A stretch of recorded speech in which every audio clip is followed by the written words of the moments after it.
நம்ம ஃபுட் ரெஃப்ராலஜி பாத சிகிச்சை மாதிரி காதுக்கும் வந்து காதழுத்த சிகிச்சைன்னு ஒன்று இருக்குது. காதழுத்த சிகிச்சை பார்த்து என்ன பண்ணணும்னா, இதுக்கு இங்கே நிறைய வர்மா பாயிண்ட்ஸ் எல்லாமே நிறைய நம்மளுக்கு இந்த இடத்துல ஃபுல்லாக நிறைய வர்மா பாயிண்ட்ஸ் இருக்குது.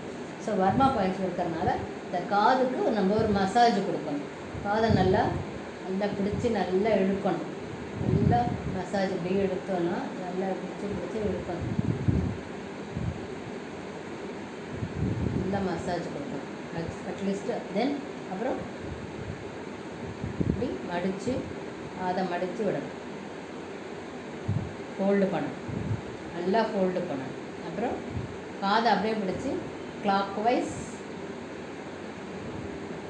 ஒரு தடவை, ஆன்டி கிளாக் வைஸ். அப்புறம் காதில் ஹோல்ஸை விட்டு 1 2 3 4 5. அப்புறம் அகைன் ஆன்டி கிளாக் 1 2 3 4 5. இதே மாதிரி 2 காதுலேயுமே நம்ம இன்னொன்று காதுலேயும் நம்ம மாதிரி பண்ணணும்.